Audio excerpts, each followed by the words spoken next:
राजस्थान में लंबे समय से चला आ रहा बीएसटीसी बीएड विवाद समाप्त हो गया है। सुप्रीम कोर्ट ने इस मामले में अहम फैसला दिया है। उच्चतम न्यायालय ने बीएड डिग्री धारकों को परिषदीय विद्यालयों में शिक्षक पद पर चयन हेतु अपात्र माना है।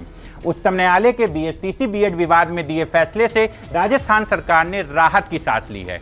वहीं सुप्रीम कोर्ट के जस्टिस अनिरुद्ध बोस और जस्टिस सुधांशु धूलिया की बेंच के द्वारा यह आदेश दिया गया, जिसने मामले में जहां बीएड के अभ्यर्थियों के हाथ में मायूसी दी, वहीं बीटीसी अभ्यर्थियों ने सुप्रीम कोर्ट के इस फैसले का स्वागत दोनों हाथों को फैलाकर किया है।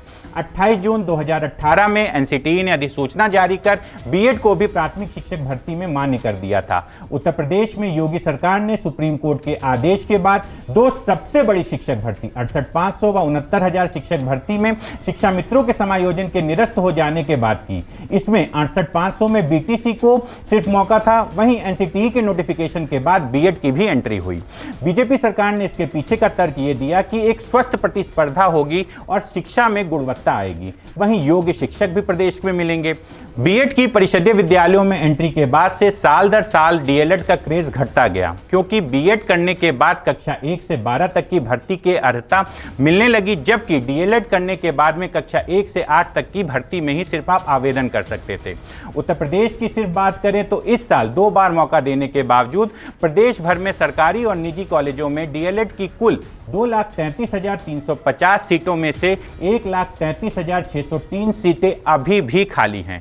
पीएनपी सचिव अनिल भूषण चतुर्वेदी ने पंजीकरण के लिए 21 अगस्त तक का मौका दिया। इससे पहले आवेदन की अंतिम तिथि 28 जुलाई तक थी। 1,21,246 अभ्यर्थियों ने डीएलएड में प्रवेश के लिए पंजीकरण कराया था। वहीं दूसरी ओर इस बार प्रदेश के 67 डाइट व सीटीई की 10,600 और 2,974 निजी कॉलेजों की 2,22,750 में से कुल 2,33,350 सीटों पर ही प्रवेश होने हैं, यानी आधे से अधिक 1,33,603 सीटें अभी भी खाली हैं। मामले में सुप्रीम कोर्ट ने शुक्रवार को अपने फैसले में कहा कि कक्षा 1 से 5 के लिए शिक्षक बनने के लिए बीएड डिग्री वाले योग्य नहीं होंगे, डीएलएड करने के लिए उनको योग्य माना जाएगा। कोर्ट ने अपना यह फैसला राजस्थान के एक मामले में सुनवाई करते हुए दिया। इस फैसले के बाद बिहार में यह चर्चा तेज हो गई है कि क्या इसका बिहार में होने वाली शिक्षक भर्ती पर भी असर पड़ेगा। बिहार में 1,70,000 शिक्षकों की भर्ती होनी है। इस भर्ती को लेकर के बहाली परीक्षा में 2 सप्ताह का समय लगभग बचा हुआ है। बिहार में 1,70,000 शिक्षकों के पदों पर जो बहाली परीक्षा होनी है, उसमें कक्षा 1 से 5 के लिए लगभग 7.5 लाख अभ्यर्थियों ने आवेदन किया है। इसमें बीएड डिग्री वालों की संख्या अगर मानी जाए तो वो लगभग 5 लाख से भी ज्यादा है। इसके साथ ही सुप्रीम कोर्ट ने राजस्थान सरकार की पॉलिसी पर मुहर तो लगाई, वहीं प्राथमिक वर्ग की शिक्षा के लिए केवल बीएसटीसी को ही पात्र मानते हुए बीएड डिग्री धारकों को अपात्र मान लिया। राजस्थान सरकार की तरफ से वरिष्ठ वकील मनीष सिंघवी ने कोर्ट में अपना पक्ष रखा था। वहीं सुप्रीम कोर्ट ने केंद्र सरकार के 30 मई 2018 के नोटिफिकेशन को रद्द कर दिया। उच्चतम न्यायालय के इस फैसले के बाद पूर्व में केंद्रीय विद्यालय संगठन, नवोदय, दिल्ली सरकार, यूपी सरकार व अन्य राज्यों में हुई भर्ती पर इसका क्या असर पड़ेगा, व होने वाली भर्तियों पर इस फैसले का कितना प्रभाव पड़ेगा, इसी पर आज हम चर्चा करेंगे। हमारे साथ इलाहाबाद हाईकोर्ट में लंबे समय तक बीएड का पक्ष रखने वाली वरिष्ठ अधिवक्ता मेहा रश्मि होंगी। साथ में बिहार से टीईटी शिक्षक संघ के अमित विक्रम होंगे। राजस्थान से बीएड के मुख्य याचिकाकर्ता देवेश शर्मा हमारे साथ होंगे। वहीं उत्तर प्रदेश से बीटीसी अभ्यर्थी रजत सिंह भी हमारे साथ जुड़ेंगे। वहीं 69,000 शिक्षक भर्ती की तीसरी चयन सूची में चयनित विजय यादव हमारे साथ होंगे और शिक्षा मित्रों का पक्ष रखने के लिए रिजवान अंसारी हमारे साथ जुड़ेंगे। मेहा मैम, सबसे पहले मैं आपसे जानना चाहूंगा, इस सुप्रीम कोर्ट का ये फैसला आया है, इसने बीएड अभ्यर्थियों को और जो बीटीसी अभ्यर्थियों को कहां पे लाके खड़ा किया है? प्रशांत, सबसे पहले thank you so much for having me. ये जैसा आपने कहा, as a consequence of this judgement, अब जितने भी बीएड कैंडिडेट्स हैं, they will no longer be qualified to be appointed as primary school teachers in the country. जो B Ed को एनसीटीई ने राहत दे दी थी कि आप 6 महीने की ट्रेनिंग, बशर्ते कि आप 6 महीने ट्रेनिंग कर लें, आप भी प्राइमरी स्कूल में पढ़ा सकते हैं।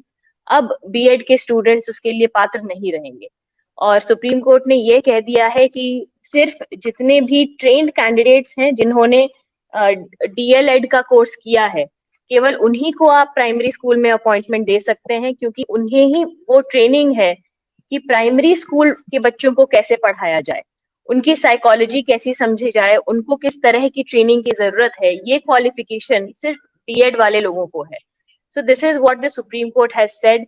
और इससे, जैसा आपने कहा, सबसे बड़ा इम्पैक्ट बीएड स्टूडेंट्स पर होगा, क्योंकि अब जहां वो प्राइमरी स्कूल्स में के लिए भी पात्र हो गए थे, they had become eligible, now that will no longer be an employment opportunity for them, so they will have to stick to the higher school only. Ma'am, मैंने जिस तरीके से आपको कवर किया है, बीएड का पक्ष आपने 69,000 शिक्षक भर्ती में रखा था, सरकार के आप साथ थी, जहां बीटीसी अभ्यर्थी बार बार बीएड को बाहर का रास्ता दिखाने के तमाम याचिकाएं उनकी तरफ से वहां पर योजित की गई थी, तमाम पे फैसले भी आए, तमाम। ऐसे में अब आप बीएड अभ्यर्थियों को किस तरीके से देख रही हैं? क्योंकि सरकार ने उस समय तो ये पक्ष रखा था कि प्रतिस्पर्धा बढ़िया होगी, एक स्वस्थ प्रतिस्पर्धा होगी, साथ ही साथ देखे कि गुणवत्तापूर्ण शिक्षक मिलेंगे, गुणवत्तापूर्ण शिक्षा मिलेगी, साथ ही योग्य शिक्षक मिलेंगे। मैम, अगर हम याद करें तो पूर्व में भी जिस तरीके से स्वयं जो उत्तर प्रदेश सरकार में जिस तरीके से बातें उठ रही थी और तमाम मुद्दे आ रहे थे, तो अब आप इसको किस तरीके से देख रही हैं? क्योंकि आपने सरकार के साथ में बीएड का पक्ष रखा था। जी प्रशांत। उस समय हमारा यही पक्ष था, जैसा आपने कहा, और जो की बात हमने सुप्रीम कोर्ट में भी कही थी, देवांश शर्मा वाले मुकदमे में भी, कि जो बीएड कैंडिडेट्स हैं वो दरअसल बेटर क्वालिफाइड हैं, क्योंकि उन्होंने जो the training that they have undergone, वो डीएड वाले कैंडिडेट से कहीं ज्यादा ट्रेनिंग उनकी हुई है। लेकिन अनफॉर्चुनेटली सुप्रीम कोर्ट ने यह आर्गुमेंट नहीं एक्सेप्ट किया, और सुप्रीम कोर्ट ने ये कहा कि बीएड कैंडिडेट्स को आप बेटर क्वालिफाइड नहीं कह सकते हैं, भले ही उन्होंने अलग कोर्सेज किए हों, लेकिन उन्होंने वो कोर्सेज नहीं किए हैं, चाइल्ड साइकोलॉजी नहीं पढ़ी है, चाइल्ड पेडागॉगी नहीं पढ़ी है, जो कि एक प्राइमरी एलिमेंट्री स्कूल के बच्चे को पढ़ाने के लिए किसी भी शिक्षक को पढ़ना अनिवार्य है।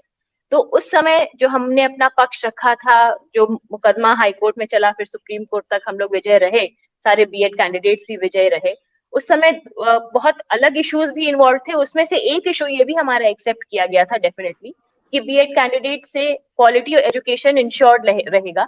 लेकिन इसमें सुप्रीम कोर्ट ने उस पॉइंट पर अलग व्यू लिया है, ये कहना बिल्कुल ठीक है आपका। मैम, आगे की बात करें तो जो चयन जिनका हो चुका है या जो चयन सूची में है, जैसे अभी तीसरी सूची वहां पर प्रतीक्षारत है 69,000 शिक्षक भर्ती की, जो 68 अभ्यर्थियों की है मैम, अब उनका क्या होगा जो बीएड कैंडिडेट है मैम उसमें? प्रशांत, आफ्टर दिस जजमेंट, इस जजमेंट के आने के बाद जो लोग सिलेक्टेड नहीं हैं, वो अनफॉर्चुनेटली एलिजिबल नहीं रहेंगे सिलेक्शन के लिए। जो सिलेक्टेड हैं, रेट्रोस्पेक्टिव ऑपरेशन तो ऐसा कुछ नहीं कहा है इसमें सुप्रीम कोर्ट ने, लेकिन जो सिलेक्टेड नहीं है, जिनकी सूची पे अभी भी विवाद चल रहा है हाई कोर्ट के समक्ष, वो अब प्राइमरी स्कूल में नहीं पढ़ा पाएंगे। जो सिर्फ बीएड क्वालिफाइड हैं, वो नहीं पढ़ा पाएंगे। मैम, सरल भाषा में अगर कहें तो जिनका चयन बीएड वालों का हो गया है, उनके ऊपर किसी भी तरीके का कोई संकट नहीं है, हम अगर समझना चाहें, या जो अभ्यर्थी हैं मैम? जी बिल्कुल सही कह रहे हैं आप। जो ऑलरेडी सिलेक्टेड हैं, जिनका सिलेक्शन हो चुका है, जो सर्विस में हैं, जो पढ़ा रहे हैं, कई सालों से जो पढ़ा रहे हैं, वो पढ़ाते रहेंगे, क्योंकि जजमेंट का कोई जजमेंट आज की डेट से, कल का डेट का जजमेंट है, तो अब आगे से लागू होगा।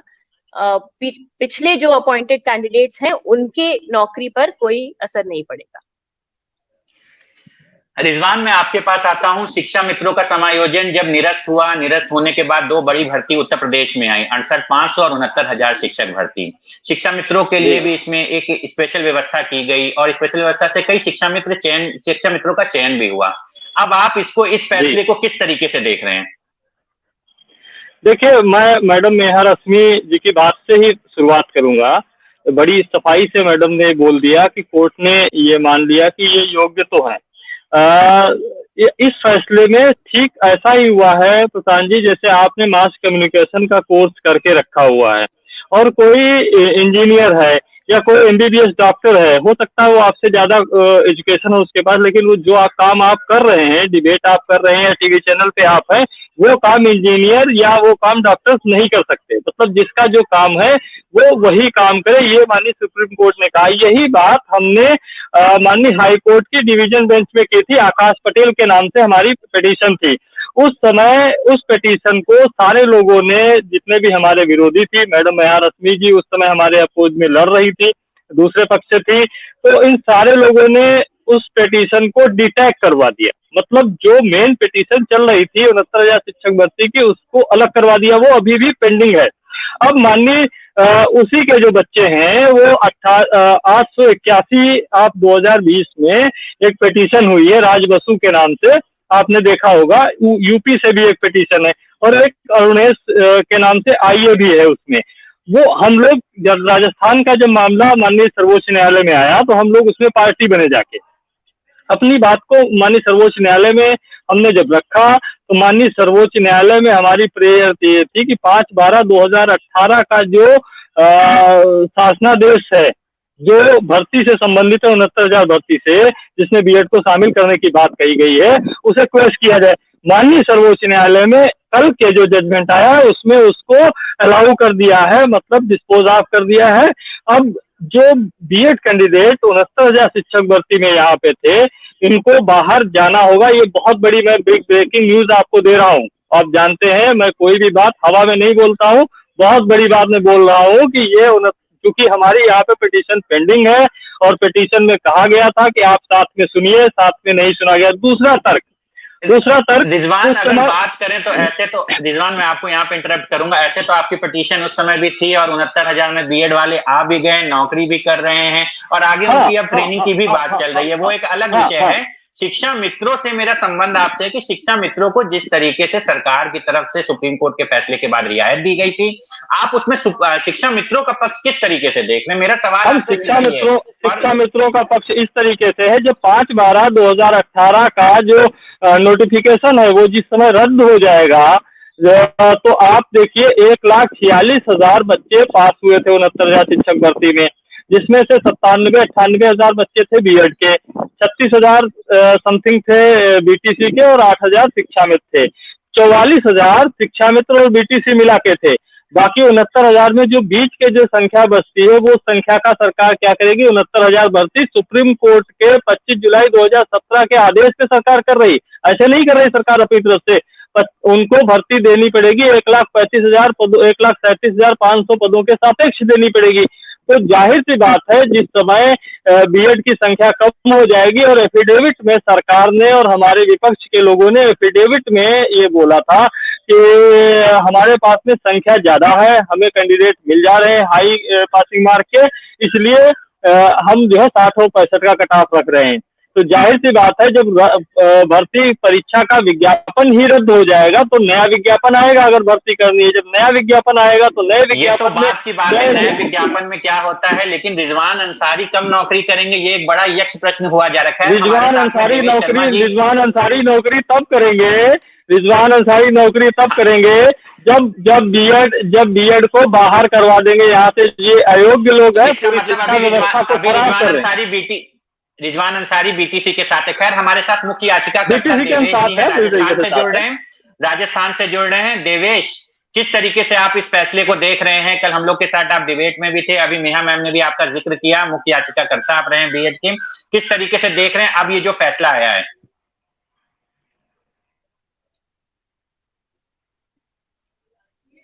देवेश आपने म्यूट कर रखा है, आप अनम्यूट कर दीजिए।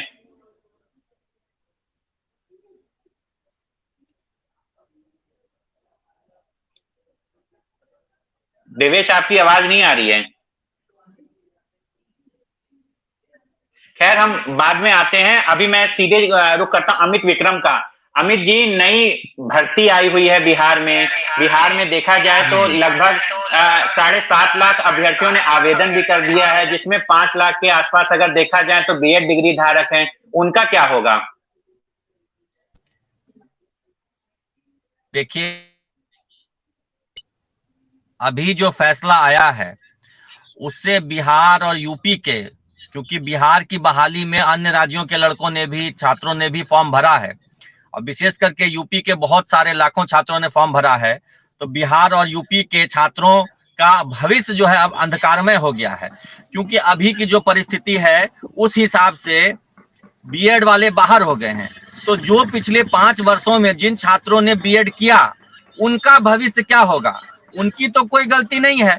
गलती तो मान लीजिए केंद्र सरकार की थी। सुप्रीम कोर्ट भी कह रही है कि केंद्र सरकार ने एक नोट भेजा एनसीटी को और उसी के आधार पे एनसीटी ने बिना कोई प्रॉपर स्टडी और ड्यू प्रोसेस फॉलो किए बीएड को मान्यता दे दी पीआरटी में 1 to 5 में।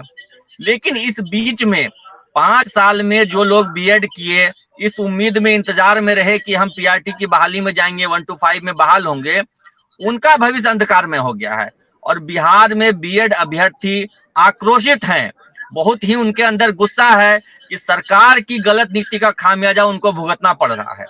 हम लोग जो बिहार में बीएड के अभ्यर्थी हैं उनसे बातचीत कर रहे हैं और इस तैयारी में भी हैं कि सुप्रीम कोर्ट में विशेष परमिशन मांगा जाए, एक रिव्यू पिटीशन के माध्यम से या अलग याचिका दायर करके विशेष अनुमति मांगी जाएगी कि जो 2018 से 23 के बीच में जो अभ्यर्थियों ने बीएड किया है और जो सीटेट वगैरह पास हैं उनको इस फैसले से राहत दी जाए, क्योंकि उनका भविष्य तो अंधकार में हो गया। उन्होंने तो बीएड इसी उम्मीद में किया ही था कि उनको 1 to 5 में परमिशन है। लीगैलिटीज जो भी हो आज रद्द हो गया है, वो अपनी जगह ठीक है, लेकिन इन 5 वर्षों में जो बीएड करके बैठे रहे, जिन्होंने बीएड किया इस उम्मीद में, उनकी तो कोई गलती नहीं है। सरकार अध्यादेश लाई और कोर्ट ने रद्द कर दिया। इस बीच में तो लाखों बीएड अभ्यर्थी पिस रहे हैं, बीएड किए हुए छात्र पिस रहे हैं। हम लोग केंद्र सरकार से भी मांग कर रहे हैं कि कोई इस तरह का ऑर्डिनेंस लाए, विशेष नियम लाए, या केंद्र सरकार सुप्रीम कोर्ट में याचिका दाखिल करके विशेष अनुमति ले कि इन 5 वर्षों में जिन्होंने बीएड किया है या सीटेट पास किया है, इस तरह की परीक्षाएं पास करके इंतजार में बैठे हुए थे, जो केंद्र विद्यालय की परीक्षा पास करके बैठे हुए इंतजार में, उनको वर्तमान समय में मौका दिया जाए। 2023 के बाद जो बीएड करेंगे या 2018 से पहले जिन्होंने कर रखा है उनको भले ही आप मौका नहीं दें, लेकिन एक मानवीय पहलू भी सोचना चाहिए सुप्रीम कोर्ट को और केंद्र सरकार को, एनसीटी को, कि इन 5 वर्षों में जिन्होंने बीएड ये सोच करके किया कि हम प्राइमरी में एलिजिबल हैं, उनका भविष्य सरकार बचाए, कोर्ट बचाए। इसके लिए हम लोग कानूनी तौर पर भी तैयारी कर रहे हैं, साथ ही साथ सरकार पर भी दबाव बनाने का प्रयास कर रहे हैं। हमारी बातचीत भी चल रही है भाजपा के नेताओं से, उनके मंत्रियों से, इस तरह का कोई अध्यादेश वो लाए, क्योंकि देखिए अभी जो 8 लाख अभ्यर्थी हैं बिहार में। अगर आपसे बात करूं 28 जून 2018 का जो नोटिफिकेशन था जिसमें बीएड को शामिल करने के लिए जो एनसीटी की तरफ से नोटिफिकेशन, क्या आप उसको मानते हैं कि परिषदीय विद्यालयों में जहां कक्षा 1 से 5 तक से लेके 8 तक में जूनियर हाई स्कूल तक के लिए जहां बीटीसी को मान के थे, कहीं उनका हक ऐसा तो नहीं कि बीएड के पास तो और विकल्प रहते हैं, उनका हक कहीं ऐसा तो नहीं कि बीटीसी का हक बीएड को दे दिया गया हो? देखिए, मैं ये कहना चाह रहा हूं कि किसी की हकमारी नहीं होनी चाहिए। बीटीसी के जो अभ्यर्थी हैं, डीएलएड के जो अभ्यर्थी हैं, उनकी हकमारी नहीं चाहता हूं मैं, लेकिन ये सोचिए कि जिन अभ्यर्थियों ने 2018 से लेकर 23 के बीच में बीएड ये सोच के किया कि हमको भी अनुमति है, परमिशन है, एनसीटी के गजट में नोटिफाइड है कि हम प्राइमरी के लिए एलिजिबल हैं, उनका भविष्य सोचिए। ठीक है, ऐसा तो नहीं है कि बीटीसी या डीएलएड वालों को बाहर किया जा रहा है, वो तो एलिजिबल है ही, एग्जामिनेशन देंगे ही, लेकिन ये जो 5 वर्षों में विशेष तौर पर जो बीएड किए हैं अभ्यर्थी, उनके भविष्य पर मैं ज्यादा चिंतित हूं।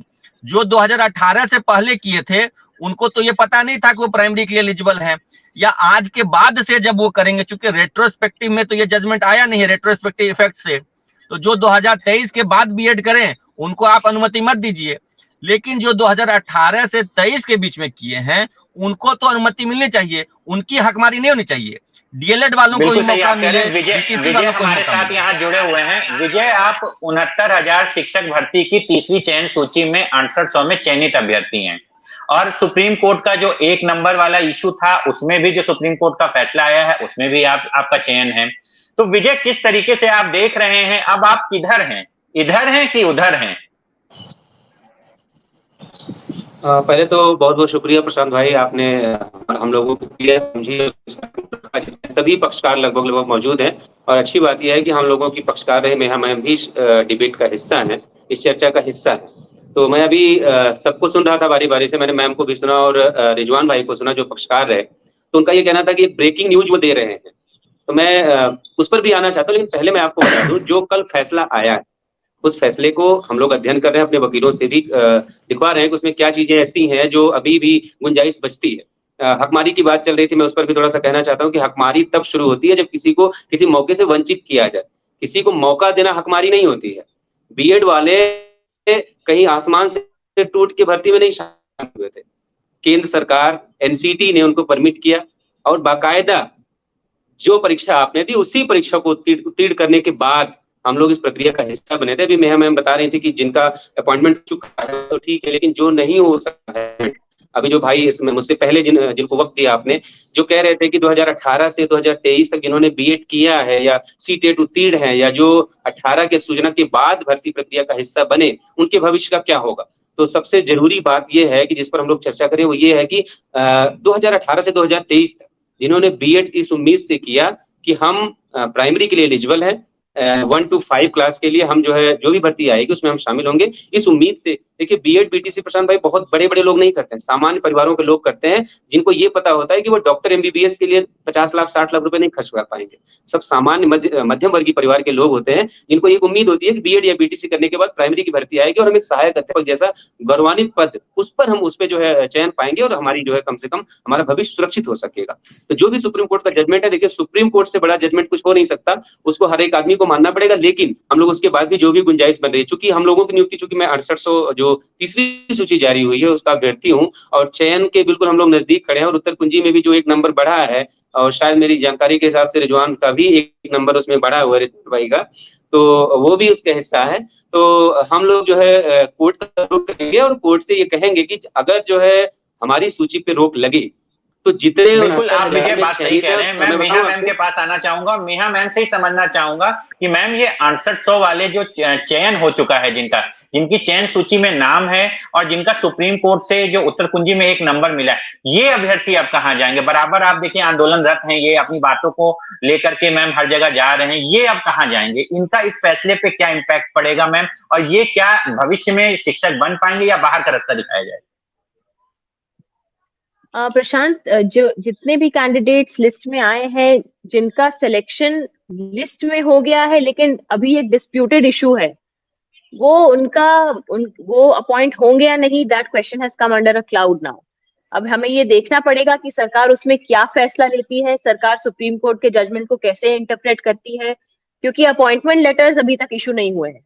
अगर अपॉइंटमेंट लेटर्स जजमेंट से पहले इशूड हो चुके होते तब बात दूसरी होती, लेकिन जिन कैंडिडेट्स को अपॉइंटमेंट लेटर्स इशू नहीं हुए हैं उनके पे डेफिनेटली इस जजमेंट के बाद कुछ क्लाउड आया है, और we will have to wait and watch कि सरकार इसको कैसे, इस जजमेंट को कैसे इंटरप्रेट कर रही है, कैसे एग्जीक्यूट कर रही है, and then if needed those candidates may have to approach the court. Ma'am एक अदालत का एक मैम बहुत ही चर्चित वो था कि बीच गेम में आप गेम के नियम नहीं बदल सकते हैं। ऐसे में जो तमाम जगह भर्ती आ गई है जहां बीएड को मौका दे दिया गया है, मैम उस स्थिति में क्या होगा मैम, क्या ये अभी भी मान्य रहेगा? हालांकि ये निचली अदालत का ये फैसला था, लेकिन आप मतलब इसको देखा जाए तो क्या ये मान्य रहेगा अगर हम कानूनी दांवपेच को समझना चाहें तो? जी प्रशांत, ये जो बात कोर्ट ने कही थी, तो ये बात कोर्ट ने सरकार के लिए कही थी कि सरकार बीच में रूल्स ऑफ द गेम नहीं चेंज कर सकती है।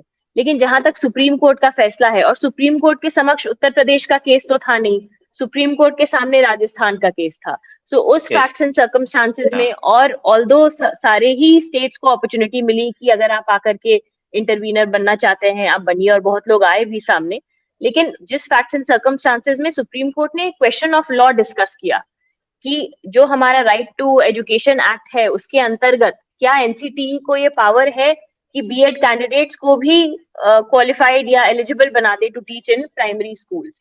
उसका जो भी इफेक्ट है, it will happen, that effect will be on the entire country because it's a judgment of the Supreme Court. तो ये rules of the game in between only applies to policy decisions of the government, it does not apply to law which is laid down by the Supreme Court. जैसा हम सब जानते हैं, law कभी भी बदल सकता है, और सुप्रीम कोर्ट का judgment is law of the land. हमारे साथ रजत हैं, बीटीसी के अभ्यर्थी हैं, और जब मैं कवर कर रहा था तो बीटीसी के ये पहले वो अभ्यर्थी थे जिनके ऊपर लाठीचार्ज हुआ था। तो रजत, जो लाठीचार्ज का दर्द था इस फैसले के बाद मुझे लग रहा है सुकून दे रहा होगा। हाँ सर, बेशक बहुत ही सुकून का पल है ये। जिस प्रकार से अभी विक्रम जी ने कहा कि हम सबके साथ अन्याय हो रहा है, हम सबका भविष्य अंधकारमय हो रहा है, तो उनको बताना चाहता हूं कि उत्तर प्रदेश का कम से कम लाखों नौजवान जो डीएलएड बीटीसी करके आज 5 साल से ज्यादा का समय हो गया प्राथमिक शिक्षक भर्ती का इंतजार कर रहा है। बीएड तो 1 से लेकर के 12 तक के एजुकेशन पॉलिसी में पढ़ाने के लिए जा रहा है। TGT, PGT, junior added, LT की भर्तियों को देख रहा है, तब भी उनको ये लग रहा है कि उनके अंदर बेरोजगारी है। तो हमारे साथ कितनी हमदर्दी है, मैं ये जानना चाहता हूं आपसे भी, यहाँ पे जुड़े सभी लोगों से, कि डीएलएड बीटीसी के कितने प्रशिक्षित हमदर्दी है। हमारा तो संवेदना है कि चलो ठीक है, लेकिन उनको बताना चाहता हूं कि मायावती की सरकार में 72,825 जब भर्ती आई थी तब बीटीसी की संख्या नहीं थी। तब मायावती जी की सरकार में उनको शामिल किया गया था कि भाई उनके ना रहने पर उनको शामिल किया गया था। फिर 2015 में बीएड की तरफ से सुप्रीम कोर्ट गए, वहां पर यह बताया गया कि बीटीसी की संख्या नहीं है, इन्हें शामिल किया जाए। तब बीटीसी के पक्षधर ने बताया कि यहाँ पर 1.5 लाख के करीब संख्या है। तब उनकी पिटीशन, उनकी याचिका खारिज कर दी गई। आज जब उन्होंने अभी जो बीएड की तरफ से जुड़े हैं, उनका ये हमने बयान सुना कि भैया हमारे साथ सरकार को संवेदना रखना चाहिए, सरकार को हमारे पक्ष में रहना चाहिए। हम तो ये रोना तो 28 जून 2018 से रो रहे हैं, विधानसभा के घेराव करके हम सबका प्रशिक्षण पूर्ण हुए 2 सेमेस्टर नहीं हुआ था, 1 साल नहीं पूरा हुआ था, तब हम सब आंदोलन ही कर रहे हैं। हम सब single bench, double bench, supreme court तक में दौड़ भाग रहे हैं कि हम प्रशिक्षण पूर्ण करें, कि हम सरकार से लड़ाई लड़ें। हम सब तो 5 साल से प्राथमिक शिक्षक भर्ती की लड़ाई लड़ रहे हैं। अगर हमारा जो व्यक्तिगत जो सरकार जो 2 साल का प्रशिक्षण कोर्स करा रही है, उसमें किसी अन्य प्रशिक्षण कोर्स बीएड को, कोई अवैध बीएड को मौका देगा तो हम सब कैसे देखेंगे? या तो सरकार बीएड कोर्स बनाना बंद कर देता है, या तो समांतर रखे, बीएड को डीएलएड को एक करे, हम भी टीजीटी पीजीटी एलटी की भर्तियां देखें। लेकिन नहीं, बीएड को चाहिए कि हम टीजीटी में बैठेंगे, पीजीटी में बैठेंगे, एलटी में बैठेंगे और जूनियर में भी बैठेंगे और प्राथमिक शिक्षक भर्ती में भी बैठेंगे। तो भाई ये तो हो नहीं पाएगा। या तो आप हमको समांतर रखिए, हमको बीएड के बराबर रखिए। हम सब तो आज ये दिन आ गया है कि हम सब प्राथमिक शिक्षक भर्ती के लिए 2 साल कोर्स 2017 से करके बैठे हैं, आज 2023 हो गया है। आज भी हमको सबको नई शिक्षक भर्ती का कोई दूर दूर तक सुनवाई नहीं हो रही है। शिक्षा मंत्री जी, हमारे विधानसभा मानसून सत्र में हमने मुद्दा उठाया, विपक्षी पार्टियों के विधायकों ने बहुत अच्छे से मुद्दा रखा तो उनको भी गुमराह कर दिया। आज तक तुम ये नहीं समझ पा रहे हैं कि जो शिक्षा मित्रों को इन्होंने पद जोड़ रहे हैं, एक तरफ आप कहते हो कि शिक्षा मित्र सहायक अध्यापक का दर्जा दे रहे हैं आप, दूसरी तरफ उनको सैलरी कम दे रहे हैं आप। हम तो ये जानना चाह रहे हैं कि आप जो ये चीज जोड़ जोड़ के बार बार बताते हैं कि शिक्षा मित्रों का इतना पद 1,47,000 के करीब, आप शिक्षा सहायक अध्यापकों के बारे में बता रहे हैं आप, तो ये कहाँ का है? या तो आप अनुपात जो लगा रहे हैं, जो नियमित अध्यापक हैं उनके साथ साथ आप जो रजिस्टर्ड छात्र हैं उनके साथ आप अनुपात निकालना चाह रहे हैं, कि शिक्षा मित्रों के साथ निकालना चाह रहे हैं, जो आप 30:1 का फार्मूला बार बार आप विधानसभा में दे करके आप अनुपात समानुपात के हिसाब से बताते हैं कि एक भी सीट खाली नहीं है, एकदम पर्याप्त मात्रा में शिक्षक हैं। तो आप पहले नंबर तो छात्रों को गुमराह करना बंद कर दीजिए, या तो आप ये बोल दीजिए स्पष्ट कि भाई भर्ती नहीं देंगे, या तो दूसरा आप ये सहायक जो शिक्षा मित्रों को आप बोलते हैं कि ये सहायक अध्यापक है, दूसरी तरफ जब कागजी लेखाकार में आप बताते हैं संविदा पे हैं, तो हम ये नहीं जान पा रहे हैं ये शिक्षा मित्रों के साथ अन्याय कर रहे हैं। मैं ये जानना चाहूंगा आपसे कि ये जो 51,000 से अधिक का सरकार ने एफिडेविट सुप्रीम कोर्ट में दिया था कि हमारे पास इतने पद खाली हैं, उसको लेकर के आप लोग बराबर जो है आंदोलन रखते, उस पर क्या निर्णय आया अभी तक? वही तो मैं बता रहा हूं, सरकार केवल अनुपात समानुपात में हम सबको गुमराह कर रही है। सरकार ने खुद एफिडेविट लगाया था कि 51,112 पद खाली है, और शिक्षा मंत्रालय ने अभी पीएबी की रिपोर्ट आप देखिए 1,26,028 पद रिक्त है उत्तर प्रदेश में। यूनेस्को की रिपोर्ट के आधार 2,26,000 प्राथमिक शिक्षक भर्ती के पद खाली हैं, लेकिन एक भी पद को नहीं भरा जा रहा है। माननीय शिक्षा मंत्री संदीप सिंह जी द्वारा बस एक ही रिपोर्ट आती है, 30:1 का हमारा डाटा एकदम बराबर है, एक भी प्राथमिक शिक्षकों की भर्ती नहीं होगी, पूरी हमारे तरफ पर्याप्त भर्ती है। तो आप बताइए कि पीएबी की रिपोर्ट पे भी नहीं मानना चाह रहे हैं। शिक्षक भर्ती में मैं मेहा रश्मि मैम के पास आना चाहूंगा। 69,000 शिक्षक भर्ती में मैम सरकार के द्वारा जो एफिडेविट अभी रजत भी जिसकी चर्चा कर रहे थे, 51,112 पद बताए गए थे कि हमारे पास रिक्त बचे हुए हैं। ऐसे में हम शिक्षा मित्रों के लिए वो था कि हम शिक्षा मित्रों के लिए अगर जरूरत पड़ी तो हम अलग से भी, हमारे पास ये पद खाली है, हम उनका एडजस्टमेंट कर देंगे। उस समय शिक्षा मित्र गए थे। तो मैम क्या जो एफिडेविट पहले लिया गया था, अगर उन पदों पे भर्ती होती जो एफिडेविट सरकार लगा चुकी है, क्या कहीं उसमें भी चांसेस हैं कि भर्ती में जो उन्होंने बताया है कि खाली पद हैं, तो जो 6800 वाली चयन सूची है, जो पद अब सरकार बता रही है कि भर चुके हैं, क्या उसमें उनको मौका मिलने की कहीं पे भी मैम दरकार है?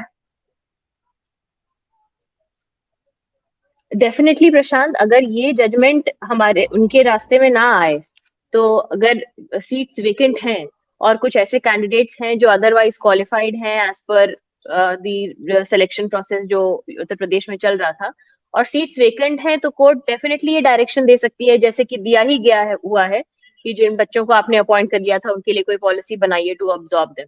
तो वैसा एक डायरेक्शन जो 6800 वाले कैंडिडेट्स हैं उनके लिए भी हो सकता है। सरकार चाहे तो कर सकती है, कोर्ट चाहे तो कोर्ट भी कर सकती है। बट यहाँ सवाल ये है कि जो कैंडिडेट्स सिर्फ बीएड क्वालिफाइड हैं, अब ये जजमेंट उनके आड़े आएगा कि अगर आप सिर्फ बीएड क्वालिफाइड है तब आपका प्राइमरी स्कूल में बच्चों को पढ़ा सकते हैं या नहीं, that will be a bigger question and that will be the main question. Even if seats are vacant, somebody who is not qualified, जो qualified नहीं है, उसको अपॉइंटमेंट नहीं हो सकता। तो ये एक प्रश्न उठेगा अब, और ये कैंडिडेट्स के रास्ते में आएगा। रिजवान, सीधा सवाल आप ही से है कि एक स्वस्थ प्रतिस्पर्धा से क्यों भाग रहे हैं भाई? जिस तरीके से शिक्षा मित्र पढ़ा रहा है उसी तरीके से एक बीएड पास अभ्यर्थी भी चयनित होने के बाद में पढ़ा रहा है, एक बीटीसी पास अभ्यर्थी भी चयनित होने के बाद में पढ़ा रहा है। तो रिजवान, कहाँ समस्या आ रही है यहाँ पर? समाजवाद तो सबको साथ लेने की बात करता है। ऐसा है प्रसाद जी, जो बीएड के लोग हैं वो पढ़ा रहे हैं बच्चे को उस मानसिकता को देख के जो 14 साल की मानसिकता है बच्चे का दिमाग जो है, जब बच्चा पेट में होता है, माँ के गर्भ में होता है, तब से उसके जो मस्तिष्क है वो विकसित होना शुरू होता है। तो जो हमारे पास मतलब बीटीसी के पास में जो जानकारी है वो बच्चे के प्राइमरी लेवल तक की जानकारी है कि हम बच्चे के प्राइमरी स्तर तक दिमाग उसका कितना इम्प्रूव करता है। वो बच्चा जब 2 साल का होगा तो उसकी शब्द ग्रहण करने की क्षमता कितनी होगी, जब बच्चा 6 साल या कितने को पहचान सकेगा, ये बात इनको नहीं पता है। क्वालिटी एजुकेशन की बात सुप्रीम कोर्ट ने की है इस जजमेंट में, जो गौर करने लायक है कि क्वालिटी एजुकेशन देने के लिए आरटी एक्ट 2009 आया था जो 2010 से प्रभावी है, उसके साथ समझौता नहीं किया जा सकता। और बीएड के लोग क्वालिटी एजुकेशन नहीं दे सकते, क्वालिटी एजुकेशन में वो रोड़ा बन रहे हैं। और एक चीज और, मैडम जी भी और जो बीएड के साथी थे वो गोल गोल करके बचाने का, भ्रमित करने का भी एक प्रयास कर रहे हैं। माननीय सर्वोच्च न्यायालय ने 28 जून 2018 का वो राजपत्र का जो गैजेट है उसको रद्दी का टुकड़ा बना दिया है, और उसी गैजेट के आधार पे ये 69,000 भर्ती में शामिल हुए थे। अभी आप देखते जाइए, बहुत जल्दी आपके सामने पिक्चर आएगी। 69,000 में जो लोग अध्यापक पढ़ा रहे हैं उनको बाहर का रास्ता देखना पड़ेगा। और दूसरी चीज, इनको एक चीज कही गई थी कि ब्रिज कोर्स कराने के लिए 6 माह का, इनकी ट्रेनिंग भी नहीं है। तो आज की तारीख में अध्यापक भी नहीं है, जो पढ़ा रहे हैं वो वेतन तो उठा रहे लेकिन अध्यापक नहीं है। क्यों? क्योंकि उनके पास में ब्रिज कोर्स नहीं है आज की डेट में। अब जब ब्रिज कोर्स ही नहीं है, जब उनकी योग्यता ही पूरी नहीं है, तो फिर वो क्या। और रही बात कि भैया विक्रम जी कह रहे थे कि सहानुभूति दिखानी चाहिए न्यायालय को, कोर्ट को, लोगों को। तो सहानुभूति अगर दिखानी चाहिए भैया किसी के साथ में, तो सबसे ज्यादा सहानुभूति का पात्र इस समय उत्तर प्रदेश के अंदर, क्या भारत के अंदर अगर कोई है तो शिक्षा मित्र प्रजाति है। 8,000 शिक्षा मित्र काल के गाल में समा गए। और सुनिए, ये शिक्षा मित्र आपसे ज्यादा योग्यता रखते हैं। जो आपने बोला है, मैं सवाल ले लेते हैं कि मैडम मैं आपसे ये जानना चाहता हूँ, जिनका चयन हो गया और जिन्होंने वहां पर ज्वाइन कर लिया, लेकिन ब्रिज कोर्स सरकार ने नहीं कराया, तो ऐसे में गलती किसकी है? इसमें बिल्कुल कैंडिडेट्स की कोई गलती नहीं है प्रशांत, क्योंकि ब्रिज कोर्स कराना, कैंडिडेट्स तो वहां पे अवेलेबल हैं, आप उनको उनकी ट्रेनिंग करवाइए, वो बिल्कुल ट्रेनिंग करेंगे। सो इसमें कैंडिडेट्स की कोई गलती नहीं है, और सिर्फ इसलिए कि उन्होंने ब्रिज कोर्स नहीं किया है उनकी नौकरी नहीं रहेगी, ये कहना सरासर गलत है। कैंडिडेट्स 28 जून 2018 का नोटिफिकेशन ही नहीं बचा। 28 जून 2018 का नोटिफिकेशन ही नहीं बचा। ये जजमेंट लेकिन रिजवान, अगर बात करें तो इसमें अमित की गलती कैसे की, अगर सरकार ने ब्रिज कोर्स नहीं कराया? अच्छा भैया, ये बताइए दे ही रहे हैं। प्रसाद जी मेरे एक सवाल का जवाब दे दीजिए। ये मामला ब्रिज कोर्स हुआ है या नहीं? वो नहीं है, आएगा। आएगा, कोर्ट में आएगा। बीएड अरे जो कैंडिडेट आएगा उसको बाद में हम लोग B.Ed समझते हैं रिजवान, कैंडिडेट लेकिन जो है वो सुशांत जी एक बात बताइए, वो बात एक की बात बात है। बताइए। एक बार नेहा मैम को जो कंप्लीट है कर वो लेने तो दीजिए है, रिजवान जी, मैं जो आपके पास है आ रहा वो हूँ। उस समय जो कानून था उसके हिसाब से अपॉइंट हुआ है जी। जो अभी अपॉइंटेड हैं वो जो जब कानून under the prevalent law they were appointed, just because the law has change does not mean कि अब वो डिस्क्वालीफाई हो जाएंगे। ब्रिज कोर्स होना या ना होना वो सरकार का दायित्व था कि वो उनको ब्रिज कोर्स करवाए, और ब्रिज कोर्स होगा जब भी ये सरकार कराएगी जरूर होगा। ब्रिज कोर्स तो कभी भी हो सकता है, लेकिन वो डिस्क्वालिफाइड नहीं है इस जजमेंट के अंदर। जो अभी काम कर रहे हैं, जो टीचर्स अपॉइंटेड हैं, उनको इस जजमेंट से कोई नुकसान नहीं होगा। नेहा मैम एक लास्ट सवाल मैं आपसे और ले लेता हूँ। ये जो उत्तर कुंजी का 1 नंबर वाला है और उसके बाद जो अब मेरिट में आएंगे और जो मेरिट सूची को प्रभावित करेंगे सुप्रीम कोर्ट के जजमेंट के बाद में, उन अभ्यर्थियों को लेके क्या कोई राहत भरी खबर हो सकती है इस फैसले के आने के बाद, अगर वो बीएड के अभ्यर्थी हैं तो? प्रशांत, यही सबसे ट्रिकी क्वेश्चन यही है जो आपने आखिरी में पूछा है, क्योंकि वो कैंडिडेट्स ना इधर है ना उधर है। अगर देखा जाए तो वो सिलेक्टेड हैं उत्तर कुंजी में, अब उनके मार्क्स बढ़ने के बाद वो क्वालिफाइड भी हैं, लेकिन अपॉइंटेड नहीं है अभी तक उनकी सर्विस शुरू नहीं हुई है। तो वो अब पता चलेगा, it is a matter of time कि सरकार उसमें क्या फैसला लेती है। मेरे अनुसार क्योंकि उनका सिलेक्शन उस समय हुआ था जब कानून अलग था, डेफिनेटली उनका अपॉइंटमेंट होना चाहिए और उनको अपॉइंटमेंट लेटर्स इशू होने चाहिए कि जब उन्होंने एग्जाम दिया, जब वो सिलेक्शंस में बैठे, जबकि आंसर की का मुद्दा अभी चल रहा था, वो सब इस जजमेंट के पहले की बात है। So they should definitely be appointed. Judgment भले ही बाद में आया, बट इतने साल से वो भी कोर्ट कचहरी के ही चक्कर काट रहे थे, and at that time they were qualified. ठीक है रिजवान, आपसे सवाल ले लेता हूँ। अभी जो मैडम ने उसके बाद आप जो है सवाल ले लीजिएगा। बिल्कुल बिल्कुल बिल्कुल रिजवान, बोलिए रिजवान। आप मुझे अपनी बात को बिल्कुल रिजवान, आप बात अपनी शुरू करिए, बात शुरू करिए आप अपनी। ये अपनी बात को कंप्लीट करेंगे पहले। बोलिए रिजवान, हम लोग सुन रहे हैं आपको।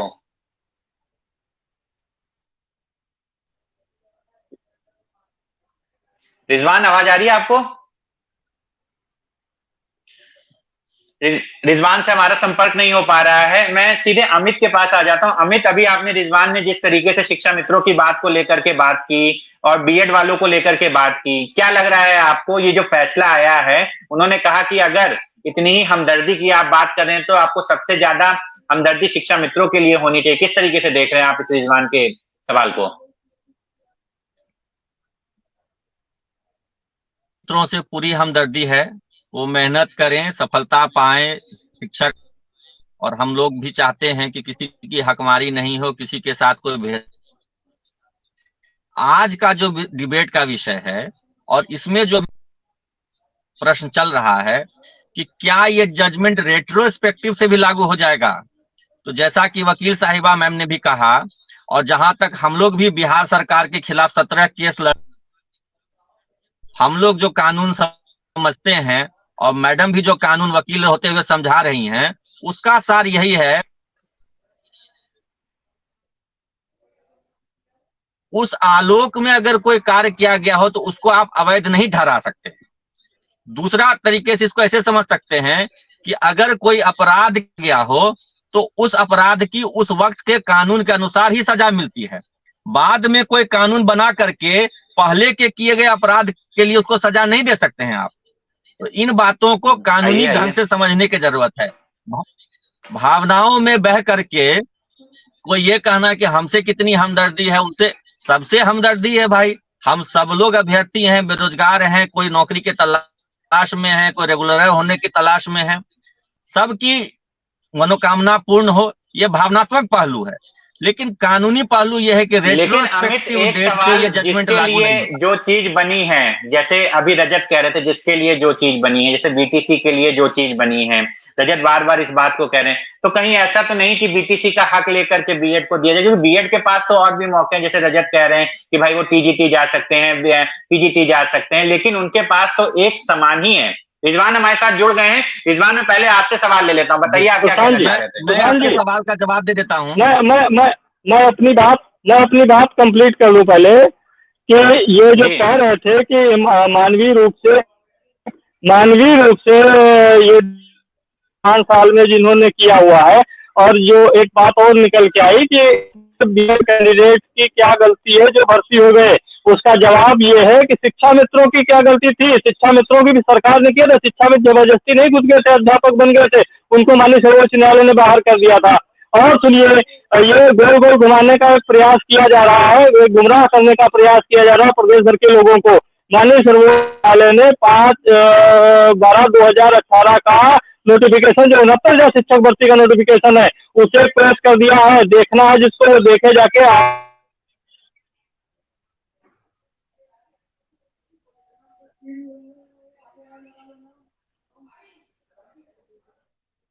रिजवान चले गए। अमित, आप इनकी बात का जवाब दे दीजिए, रिजवान की बात का। जी, मैं केवल ये कह रहा हूं कि जरूर रद्द किया है। किस डेट में रद्द किया है? 2018 में संशोधन हुआ और रद्द 2023 में 11 अगस्त को हुआ। इस बीच में तो ये कानून प्रभावी था, इस बीच में तो ये कानून लागू था। उस बीच में जो जिसकी बहाली हुई, जिन्होंने ट्रेनिंग की, जो ज्वाइन कर गए, उन पर कहीं से कोई असर नहीं पड़ने जाना है। इसको भावनात्मक ढंग से नहीं, कानूनी ढंग से देखने की जरूरत है कि जिस समय जो प्रिवेलेंट कानून होता है, उस कानून के तहत अगर कोई कार्य किया गया है तो उसको आप गैर कानूनी या अवैधानिक करार नहीं दे सकते हैं। इसमें भावनाओं में बहने की जरूरत नहीं है कि शिक्षा मित्रों के साथ पहले गलत हुआ या पहले क्या हुआ, नहीं हुआ। वर्तमान समय में कानून जो खारिज किया गया है, जो संशोधन खारिज किया गया है, वो 11 अगस्त 2023 को किया गया है। तो 10 अगस्त 2023 तक जो कुछ भी हो चुका है, जो ज्वाइन कर चुके हैं, उन पर कहीं से लागू नहीं होता है। पूर्व में किनके साथ क्या हुआ, उस केस की पेचीदगी क्या थी, वो किस डेट से वो वैलिड इनवैलिड हुआ, वो एक अलग मसला है। वर्तमान केस में बहुत ही क्रिस्टल क्लियर है। जिनको वो कह रहे हैं जजमेंट पढ़ने की बात, हमारे साथ वकील साहिबा हैं, उन्होंने भी जजमेंट पढ़ा होगा, मैंने भी पढ़ा है। उसमें कहीं से भी रेट्रोस्पेक्टिव इफेक्ट की बात नहीं लिखी गई है। ना ही ये बात लिखी गई है कि 2018 से 23 के बीच में जो बहालियां हुई वो भी रद्द की जाती हैं। ऐसी कहीं कोई बात नहीं है। राजस्थान वाले मैटर के संदर्भ में ये जजमेंट आया, उसमें विस्तार में जाते हुए कहा कि हाँ, वो अमेंडमेंट इनवैलिड है, क्वैश किया जाता है। क्वैश किस डेट को किया गया? 11 अगस्त 2023 को। बस इतनी सी बात सभी को समझनी और माननी है। व्यर्थ बहस है कि जो पहले ज्वाइन कर चुके हैं उनको भी हटा देंगे, उनको भी हटवा देंगे। इस तरह की ना तो भावना होनी चाहिए, ना ही इस तरह का कोई कानूनी इसमें आदेश है। ऐसा कोई तरह की कोई कंफ्यूजन क्रिएट नहीं होना चाहिए। जो ज्वाइन कर चुके हैं वो बने रहेंगे। हाँ, आगे जरूर उनके लिए रास्ते बंद हो रहे हैं बीएड वालों के लिए, उससे हमें बहुत परहेज भी नहीं है। लेकिन 2018 से 23 के बीच में जो कुछ हुआ, जिन्होंने डीएलएड किया, जिन्होंने बीएड किया, जो ज्वाइन किए, जो सीटेट किए, उनकी नाइंसाफी नहीं होनी चाहिए। और कोर्ट का जजमेंट भी ये इंश्योर कर रहा है कि 2023 से पहले जो ज्वाइन कर चुके हैं उन पर कहीं से कोई असर पड़ने की बात जजमेंट में नहीं लिखी गई है।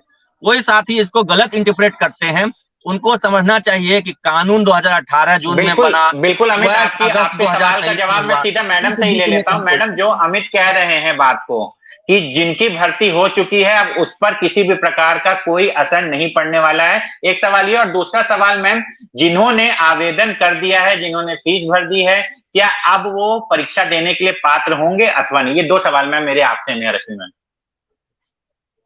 पहला प्रश्न आपका जो है प्रशांत, जैसा मैंने पहले भी कहा, जो ऑलरेडी अपॉइंटेड है, मेरे अनुसार इस जजमेंट से उनकी नौकरी पर कोई असर नहीं पड़ेगा। They will continue to work because ये जजमेंट का कोई रेट्रोस्पेक्टिव ऑपरेशन नहीं है इस जजमेंट का। जो आपका सेकंड क्वेश्चन है, जो आवेदन कर चुके हैं भर्ती में हिस्सा लेने का के लिए, जी मैम, जो बीएड कैंडिडेट्स, जी, जिस दिन रिक्रूटमेंट नोटिफिकेशन आता है प्रशांत, उस दिन जो कानून होता है वो कानून लागू करती है सरकार। तो रिक्रूटमेंट नोटिफिकेशन जिस दिन आया उस दिन ये जजमेंट अगर नहीं था और अंडर दैट रिक्रूटमेंट नोटिफिकेशन अगर वो क्वालिफाइड हैं, बीएड कैंडिडेट्स को भी पात्र माना गया है, तब वो अप्लाई कर सकते हैं और वो भर्ती प्रक्रिया में बैठ सकते हैं। अमित, इसी पर आपसे सवाल लेते हैं। बिहार में इतनी बड़ी भर्ती प्रक्रिया है, 1,70,000 अध्यापकों की भर्ती होनी है, जिसमें से मान करके चले लगभग 7.5 लाख अभ्यर्थियों ने आवेदन किया है, जिसमें 5 लाख की संख्या बताई जा रही है सिर्फ बीएड अभ्यर्थियों की। इसको आप किस तरीके से देख रहे हैं? जिन्होंने आवेदन कर दिया है, अपनी फीस वो कर दिया है, क्या उनको मौका मिलेगा अथवा नहीं मिलेगा? बिल्कुल मिलना चाहिए मौका, क्योंकि जो नोटिफिकेशन रिक्रूटमेंट का आया उस वक्त ये जजमेंट नहीं था, उस वक्त वो लोग एलिजिबल थे। और मैं बार बार यही कह रहा हूं कि इस जजमेंट कुछ हो चुका है, उन पर इस फैसले का असर नहीं पड़ना चाहिए, उनकी बहाली यथावत बरकरार रहनी चाहिए। अगर वो प्रक्रियाधीन भी है, अंडर प्रोसेस भी है, तो प्रोसेस को कंप्लीशन तक ले जाना चाहिए। उसमें कहीं कोई मतलब सिर्फ एंड बट की बात नहीं होनी चाहिए। जो आगे होना है उसमें नहीं हो, लेकिन जो पहले प्रोसेस स्टार्ट हो चुका है या प्रोसेस कंप्लीट हो चुका है उस पर असर नहीं पड़ना चाहिए। बिहार में रिक्रूटमेंट को लेकर के सुप्रीम कोर्ट में कोई अपील नहीं चल रही थी। बिहार के रिक्रूटमेंट प्रोसेस को स्टे करने के लिए सुप्रीम कोर्ट कोई नहीं गए थे। सारा मैटर राजस्थान का था। बिहार में कहीं कोई स्टे नहीं लगा हुआ था, कहीं कोई रोक नहीं लगी हुई थी। इसलिए बिहार के विशेष संदर्भ में जितने भी बीएड अभ्यर्थी हैं जो परीक्षा का फॉर्म भर चुके हैं, उनको एज पर प्रोसेस परीक्षा में शामिल होने का अवसर मिलना चाहिए, उनको इस बहाली में अवसर मिलना चाहिए, क्योंकि अदरवाइज उनके साथ बड़ी नाइंसाफी होगी। 2018 से 23 के बीच में हजारों हजार, मतलब कहता हूं लाखों ऐसे अभ्यर्थी थे जिन्होंने डीएलएड या बीटीसी के बदले बीएड इस उम्मीद में किया कि हम प्राइमरी के लिए एलिजिबल हैं। तो अब उनको जब प्रोसेस अंडर प्रोसेस है रिक्रूटमेंट का, बीच में नियम बदल के उनको हटा देना, ये उनके साथ बहुत नाइंसाफी होगी। ये आगे भविष्य में उनको अवसर नहीं मिले, लेकिन जो प्रक्रिया चल रही है उसमें उनको अवसर मिलना चाहिए। रिजवान, अमित ने सीधा सवाल किया है, कहा है कि जो प्रक्रिया चल रही है, जो गतिमान है, उस प्रक्रिया में जो पहले के रूल्स थे उस रूल्स के तहत उनको आवेदन का मौका मिलना चाहिए। किस तरीके से देख रहे हैं?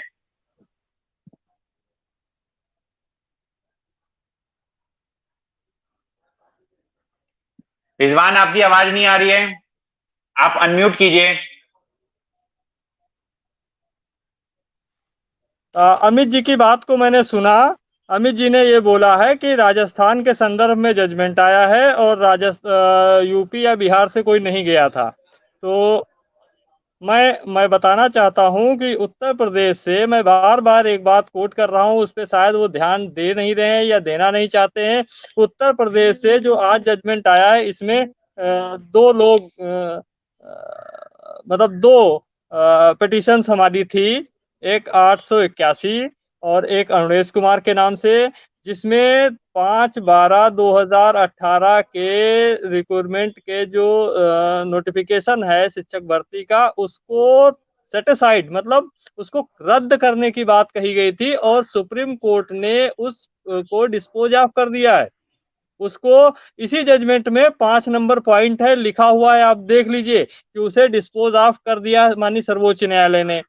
और 28 जून 2018 को नोटिफिकेशन आता है, मतलब भर्ती से पहले हमने न्यायालय में चैलेंज करके रखा था। और अगर कोई ये अगर स्वप्न देख रहा है कि शिक्षक बनने के बाद बाहर नहीं जाते, तो उसका उदाहरण मैं आपके सामने बैठा हूं जिंदा।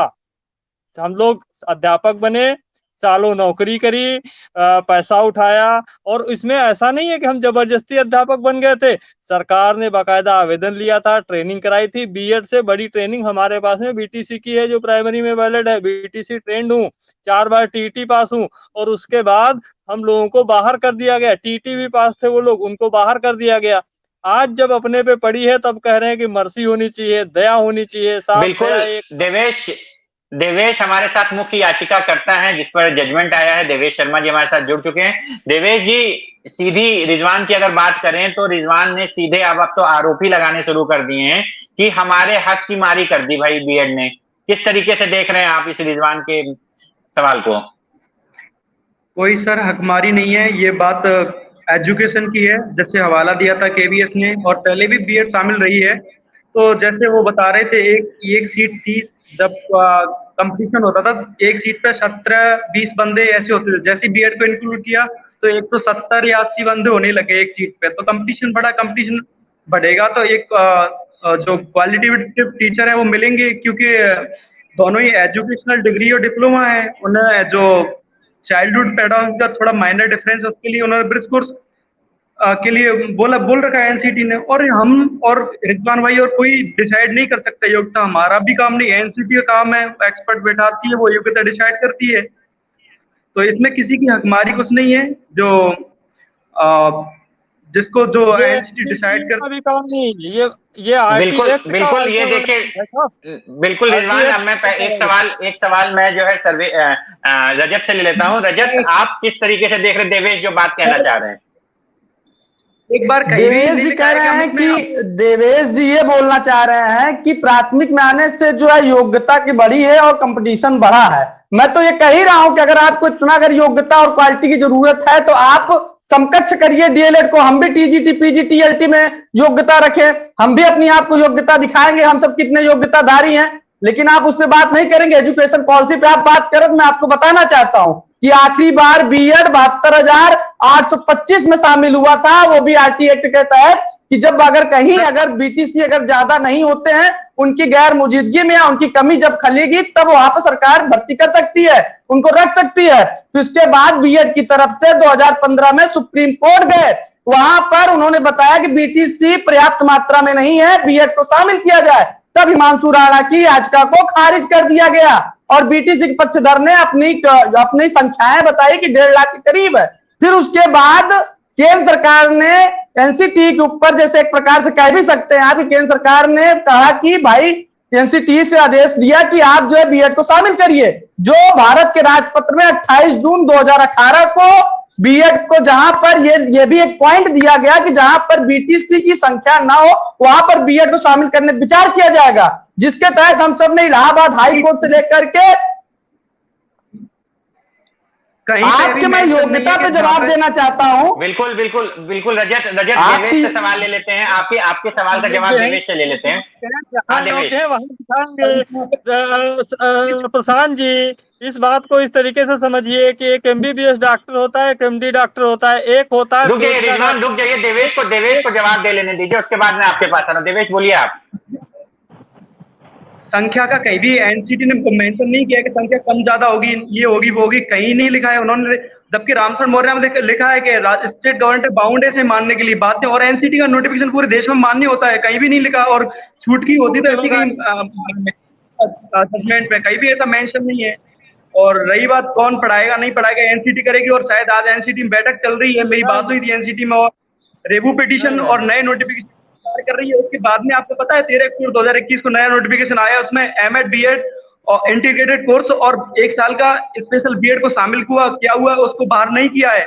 उस गजट को बनाने के लिए 9 लोगों की एक्सपर्ट कमेटी बनी थी 13 अक्टूबर 2021 वाले को, तो शायद सितंबर 2020 में एक्सपर्ट कमेटी बनी, वो लोग बाहर है नहीं। ये तो दोहरा वो हो गए ना, एक तो गजट खारिज है, एक अभी अंदर है गजट, तो वो लोग क्या करेंगे? एक बीएड वाले और एक बीएड स्पेशल वाले अब भी शामिल है, एमएड इंटीग्रेटेड और एमए इंटीग्रेटेड है ना, बीएड वाले वो अब भी शामिल है।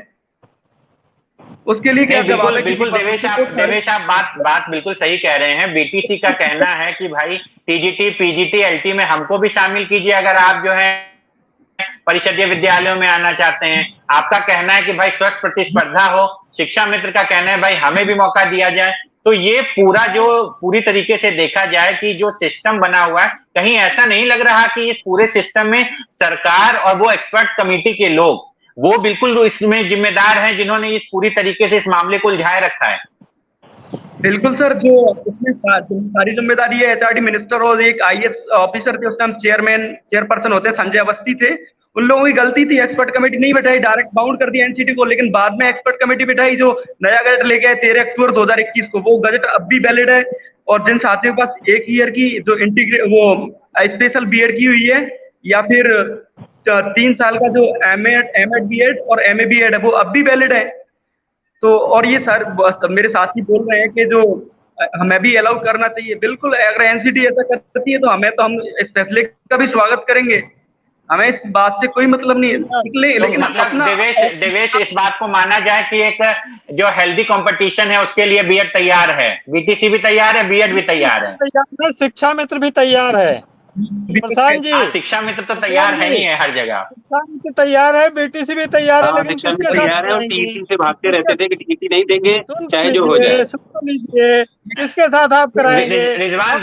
रिजवान मेरा आपसे सवाल ये है कि जिस तरीके से अभी आपने बात कही कि हमारा समायोजन हुआ, हमने सैलरी ली, सैलरी लेने के बाद हमने कोर्स किया और कोर्स करने के बाद में एक सुप्रीम कोर्ट का जजमेंट आया और एक ही बार से हमारे समायोजन को निरस्त कर दिया गया और हम सबको बाहर का रास्ता दिखा दिया गया। तो सेम स्थिति तो रिजवान भी कह रहे हैं कि वही स्थिति बीएड की भी बनती हुई दिखाई दे रही है। इस पे क्या रिजवान आप कहेंगे और उसके बाद मैं देवेश से सवाल इस पर जवाब लूंगा।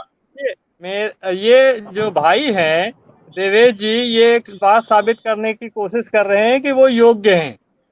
ठीक है, रजत ने जो बात बोली, मैं रजत जी की बात को आगे बढ़ाते हुए कहना चाहूंगा कि आप बेशक योग्य हैं और आप अध्यापक बनने के योग्य नहीं हैं। आप एसडीआई जो हमारा जिला जो हमारा डाइट का जो सबसे बड़ा अधिकारी होता है, जो हमारे ब्लॉक का बीआरसी का सबसे बड़ा अधिकारी होता है, आप उसके योग्य हैं। आप इसको ऐसे समझ सकते हैं कि एक डॉक्टर होता है, सर्जन होता है जो ऑपरेशन करता है पेट का, एक डॉक्टर होता है जो हड्डी का ऑपरेशन करता है, और एक डॉक्टर होता है जो दवाई से ठीक करता है, पुड़िया देता है, इंजेक्शन लगाता है। तो आप पुड़िया वाले हैं या आप इंजेक्शन वाले हैं? आप जो ऑपरेशन वाला डॉक्टर वो दवा नहीं दे सकता है, जो दवा देने वाला डॉक्टर होता है ना वो सर्जन का काम नहीं कर सकता है। तो आप अपनी योग्यता अपने ऑपरेशन में दिखाइए, ना कि आप किसी के पेट का इलाज किसी को लूज मोशन हो गया उसको आप दवा लिख देने के लगेंगे, ऐसा नहीं हो सकता है। और रही बात योग्यता की, तो बीएड पे तो हमेशा से ये सवाल है कि बीएड प्राथमिक के लिए योग्य नहीं है। हम योग्य हैं, संख्या से हम नहीं भाग रहे हैं। संख्या पहले आप अपनी योग्यता लाइए, उसके बाद संख्या लाइए। संख्या से क्या दिक्कत है? हम अपने बराबर के आदमी से कंपटीशन करेंगे। आप तो बहुत महान लोग हैं, आप तो बहुत योग्य लोग हैं। आप छोड़िए रिजवान इसको पॉलिटिकल मत कीजिए। मैं विजय से सवाल ले लेता हूँ। विजय, मैं विजय से सवाल लेता हूँ। विजय, कह तो रहे हैं रिजवान की हम लोग का समायोजन हुआ, हमने सैलरी ली और सैलरी लेने के बाद में हमको बाहर का रास्ता सुप्रीम कोर्ट के एक फैसले के बाद दिखा दिया गया। आप इसको किस तरीके से देख रहे हैं अब इस फैसले के बाद में? प्रशांत भाई, मुझे जो महसूस हो रहा है आपकी इस डिबेट में, मैं देख रहा हूँ कि चीजों को जो है ना, हमें जहाँ एक स्टूडेंट की हैसियत से सोचना चाहिए कि कैसे हमारे साथ अच्छा हो। जैसे अभी रजत कह रहे थे कि बीटीसी को भी मौका मिलना चाहिए कि वो हेल्दी कंपटीशन में आए, उनको भी अवसर की समानता मिले। हम लोग इस बात के पक्षधर हैं कि बीटीसी, डीएलएड, ये इवन शिक्षा मित्रों को भी, क्योंकि उन्होंने भी वही डिग्री हासिल की है जो बीटीसी वालों ने की, उनकी भी ट्रेनिंग है, उनको भी मौका मिलना चाहिए, चाहे वो एलटी हो चाहे टीजीटी बीजीटी, उनको भी मौका मिले। हमें कोई आपत्ति नहीं, हम कंपटीशन से नहीं डरते हैं। जहां तक प्राइमरी एजुकेशन की बात है, 1 से 5 कक्षाओं में पढ़ाने के लिए बीएड वालों को अगर एलिजिबल किया गया तो वो सरकार ने किया, और एनसीटी की गाइडलाइन के अनुसार जो हमें अवसर मिला।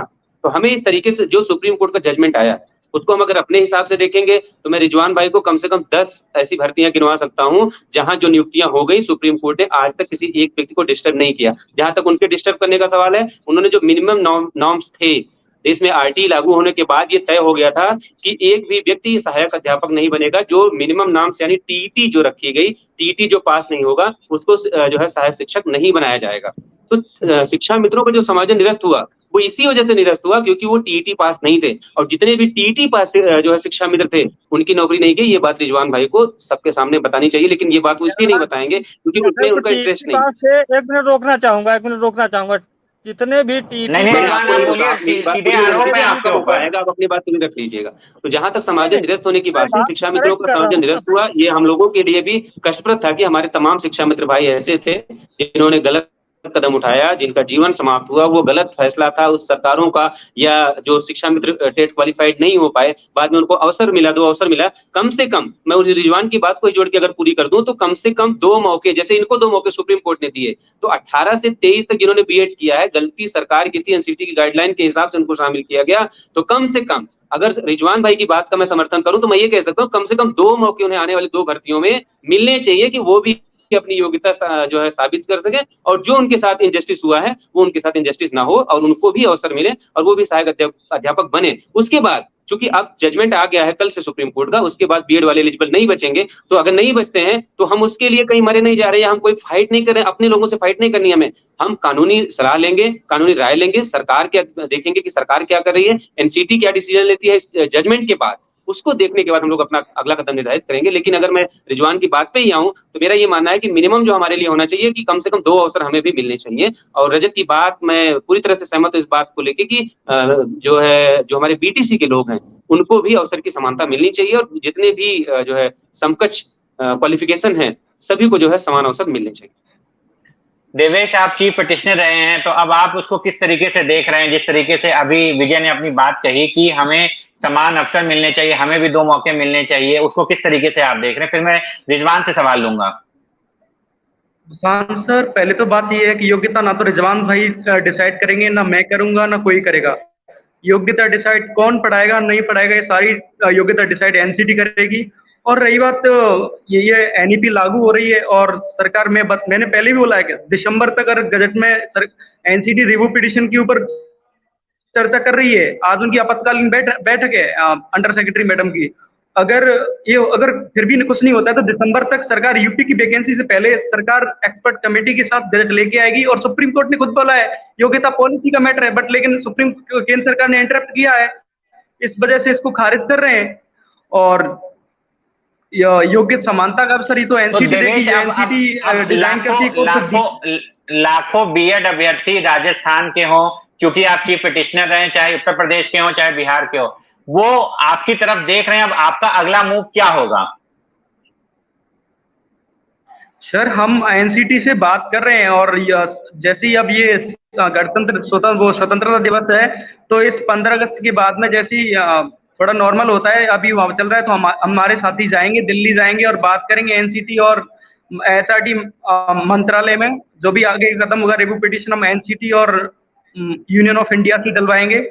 और आज उनकी बैठक भी है, जैसी कल तक पता लगा क्या हुआ है बैठक में, तो शाम को जो भी है क्लियर होगा। और जो रिजवान भाई बता रहे हैं तो मैं बता दूं एनईपी 2020 में हाल ही में हरियाणा ने और झारखंड ने कई स्टेट डीएलएड बीटीसी का कोर्स बंद कर रही है। सरकार आईटीपी रख रही है, आईटीपी बीएड आ रही है, इंटीग्रेटेड बीएड 4 साल का। उन लोगों के 2 सेशन निकल चुके हैं, उन्हें तो कोई ब्रिज कोर्स की आवश्यकता नहीं है। एनसीटी कह रही है, मैं नहीं कह रहा। और एनसीटी खुद बोल रही है, शायद मेरे ट्विटर पे पिन है, वो बोला कि हम जो 2 साल का है इसको भी इस तरीके से डिजाइन करेंगे कि ब्रिज कोर्स की आवश्यकता नहीं होगी। और आईटीपी में तो है ही नहीं बिल्कुल ब्रिज कोर्स की, तो इस तक क्या कहना चाहेंगे? वो भी बीएड है आईटीपी, उसके 2 से बिल्कुल सही। देवेश, मैं जल्दी से एक जो है सवाल, लास्ट सवाल जो है मैं रजत से लेता हूँ। रजत, मेरा सवाल है कि उत्तर प्रदेश में डीएलएड की कुल 2,33,350 सीटों में से 1,33,603 सीटें खाली हैं। क्या ये माने कि बीएड की एंट्री के बाद से डीएलएड में लोगों का रुझान कम हुआ है? एकदम सही कह रहे हैं। जिस प्रकार से बीएड का रुझान 28 जून 2018 के गजट से पहले बीएड का रुझान एकदम खत्म हो चुका था, कोई बीएड में एडमिशन नहीं लेना चाहता था। लेकिन जिस दिन ये भारत का राजपत्र में बीएड को शामिल करने पर विचार किया गया, तब से बीएड की सारी सीटें फुल होने लगी और डीएलएड का क्रेज घटता हुआ चला आया। डीएलएड का सबसे बड़ा बैच 17 बैच था जो 2,30,000 छात्रों का था, जो पूरा फुल था। फिर उसके बाद 18 बैच था, 18 के बाद छात्रों की संख्या एकदम घटती गई। आज ये दिन हो गया कि कितने सारे महाविद्यालयों कॉलेजों ने डीएलएड के प्रशिक्षण कोर्स कराना बंद कर दिया और अपनी मान्यता वापस कर दी। लेकिन जब से आदेश आया है सारे अब मैं खुद ही इस मंच पे बोलना चाह रहा हूं इस न्यूज चैनल पर कि जितने बीएड वाले हैं वो तो आज से ही आवेदन करना शुरू कर दिए, डीएलएड प्रशिक्षण कोर्स लेना शुरू कर दिए हैं। हम तो इनको भी कहना चाहते हैं कि सुप्रीम कोर्ट ना खेले, जाके 2 साल का जो है डीएलएड कोर्स कर लें और अपनी योग्यता दिखा करके फिर आए कंपटीशन पे लड़ाई लड़ें। अगर इससे अच्छा तो यही तो लग रहा है। विजय जी इस फैसले के खिलाफ कोर्ट जा रहे हैं तो बीटीसी का नेक्स्ट मूव क्या होगा?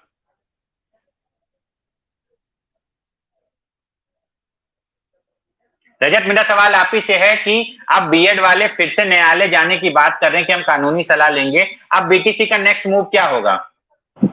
हम सब बराबर हर एक्टिविटी पर ध्यान दे रखेंगे और आपको बताना चाहेंगे 69,000 भर्ती में भी इस जजमेंट में उत्तर प्रदेश सरकार पक्षधर थी और उसने उसको सुप्रीम कोर्ट के न्यायालय को पूरा लागू करना चाहिए और 69,000 भर्ती से इनको इस आदेश का पालन करना चाहिए। अगर नहीं करती है तो हम सब इलाहाबाद हाई कोर्ट की शरण लेंगे। रजत के हिसाब से प्रशांत भाई, रजत 51,112 भर्ती जो एफिडेविट पर दे रखी है उसको लेकर आप बराबर आंदोलन रखते, बराबर आप पर लाठीचार्ज हुआ, बराबर इसको लेकर के आपने एक पूरा आंदोलन का माहौल उत्तर प्रदेश में बनाया। सरकार जिस समय एकदम पूरी तरीके से देखे इलेक्शन मोड में थी, उस 51,112 भर्ती को लेकर के अब रजत का अगला मूव क्या होने वाला है बीटीसी का? हम सब इसी चीज की तैयारी कर रहे हैं। 51,112 का भी मुद्दा उठेगा और हम सब दो चीजों पे लेके जा रहे हैं। एक तो सुप्रीम कोर्ट के जजमेंट में रजत से हमारा संपर्क नहीं हो पा रहा। रिजवान, हम आप ही से बात कर लेते हैं। ये जो एफिडेविट पर 51,112 शिक्षक जो पद खाली हैं, जो एफिडेविट उत्तर प्रदेश सरकार के द्वारा सुप्रीम कोर्ट में दिया गया है, इस पर अब शिक्षा मित्रों का मूव क्या होगा? बहुत अच्छी बात आपने प्रधान जी पूछी। 51,112 का एफिडेविट गवर्नमेंट उत्तर प्रदेश की गवर्नमेंट ने हमारे केस में सुप्रीम कोर्ट में दिया था कि इतने पद हमारे पास खाली है, हम इनको एक और मौका देंगे। सुप्रीम कोर्ट ने कह भी दिया। अभी बेसिक शिक्षा मंत्री संदीप जी का विधानसभा के अंदर वक्तव्य शायद आपने सुना हो कि उनके पास आज की तारीख में कोई पद खाली नहीं है। तो आप इसका मतलब है ये सरकार झूठा हलफनामा देके सुप्रीम कोर्ट में आई, या ये यहाँ पे विधानसभा के अंदर झूठ बोल रहे हैं। दो में से तो एक जगह पे सरकार झूठ बोल ही रही है। और मैं जहां तक समझ रहा हूँ, 1 घंटा आपकी डिबेट को हो गया है और मैं जो कहना चाह रहा था उसको मैं आपको समझा नहीं पाया या आप लोग समझ नहीं पाए। जो मैं कहना चाह रहा था खुल के मैं बहुत कुछ नहीं भी कह पाया। मैं जो कहना चाह रहा हूँ, बहुत बड़ी खबर है आपके चैनल के लिए और सारे लोगों के लिए कि कल जो जजमेंट आया उसमें 2 पिटीशन हमारी थी, मतलब हमारी टीम की तरफ से थी। एक राज बसु के नाम से थी और एक अरुणेश कुमार के नाम से थी। उसमें प्रेयर क्या थी? प्रेयर ये थी कि 5/12/2018 का जो संशोधन है उसे क्वेश कर दिया जाए।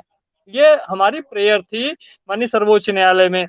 सर्वोच्च न्यायालय ने उसे अलाउ कर दिया है, मतलब हम उसको डिस्पोज ऑफ कर दिया है, संज्ञान भी लिया पॉइंट नंबर 5 में। और 5/12/2018 का जो जजमेंट जो इनका जो मतलब एनसीटी का जो राजपत्र है उस राजपत्र को भी पेश कर दिया है। अब आप आइए, हमारी जो पिटीशन यहाँ पे लंबित चल रही है, मैं वहां पर बात कर रहा हूँ। इसी हफ्ते में वहां पे सुनवाई होगी। ये माननीय सर्वोच्च न्यायालय का जजमेंट लगेगा उसमें। और वो जो भर्ती हुई है 69,000, वो 26 अक्टूबर के आदेश के अधीन हुई है भर्ती। इसको भी समझने वाली बात है। 26 अक्टूबर के आदेश के अधीन हुई है।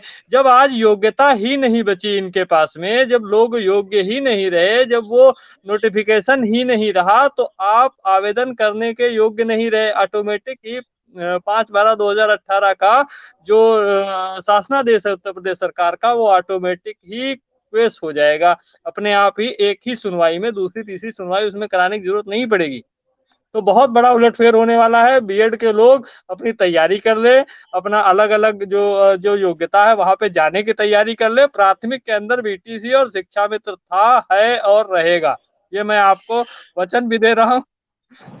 बहुत बहुत धन्यवाद रिजवान आपका, रजत आपका, विजय आपका बहुत बहुत धन्यवाद इस चर्चा में जुड़ने के लिए। साथ ही राजस्थान सरकार के जहां नोटिफिकेशन पे सुप्रीम कोर्ट की मोहर लगने के बाद में राजस्थान सरकार ने जरूर राहत की सांस ली है, वहीं उत्तर प्रदेश में हुई भर्ती और बिहार में होने वाली भर्ती को लेकर के अभी भी तमाम संशय बरकरार है। ऐसे में देखने वाली बात यह होगी कि जहां बीएड ने कहा है कि अभी हम कानूनी सलाह लेंगे, वहीं बीटीसी ने भी स्पष्ट कर दिया है कि बीएड की हर मूव पर अब हमारी नजर है। देखने वाली बात होगी कि ये फैसला अब किस तरफ जाता है। साथ ही साथ ये बात तो तय है कि अभी के फैसले में बीएड को परिषदीय विद्यालयों से बाहर का रास्ता स्पष्ट रूप से दिखा दिया गया है। अब आने वाले समय में बीटीसी और शिक्षा मित्रों के लिए अगर कोई फैसला आता है तो वो क्या होता है, साथ ही साथ बीएड के लिए कोई अगर राहत भरी खबर हो सकती है तो वो क्या होती है, ये आगे के आने वाली कड़ी में देखा जाएगा। तब तक के लिए जुड़े रहिए न्यूज़ 24 के साथ। नमस्कार।